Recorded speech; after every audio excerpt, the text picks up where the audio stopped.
महात्मा बुद्ध की एक आदत थी। वह प्रवचन देने के बाद अंत में 3 बार कहते अपना अपना काम करो। एक बार महात्मा बुद्ध के प्रिय शिष्य आनंद ने बुद्ध से यह प्रश्न किया कि प्रभु, आप हमेशा प्रवचन के अंत एक ही बात 3 बार क्यों कहते हैं कि अपना अपना काम करो। महात्मा बुद्ध ने कहा कि प्रवचन में हर दिन कुछ नए लोग होते हैं जिन्हें समझाने के लिए यह ऐसा करना जरूरी है।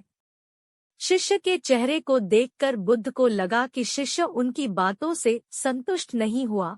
इसलिए बुद्ध ने आनंद से कहा कि आज के प्रवचन में एक चोर, एक साधु और एक वेश्या शामिल हुई थी। तुम जाकर सुबह उनसे मिल लो। एक बार की बात है, महात्मा बुद्ध संध्या के समय प्रवचन दे रहे थे। एक वेश्या भी प्रवचन सुनने वालों के बीच में आकर बैठ गई। बुद्ध जानते थे कि सभा में एक वेश्या भी बैठी है और वह इस ओर किसी प्रकार का ध्यान दिए बिना प्रवचन देते रहे।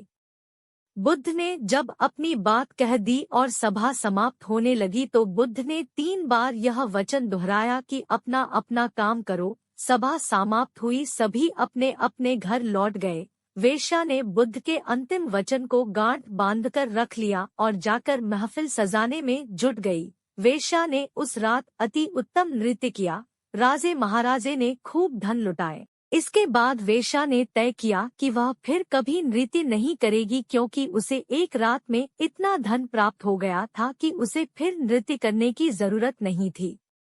वेश्या ने बुद्ध के वचनों को सांसारिक रूप में लिया था, लेकिन बुद्ध के कहने का तात्पर्य था, मानव जीवन मुक्ति प्राप्ति के लिए मिला है।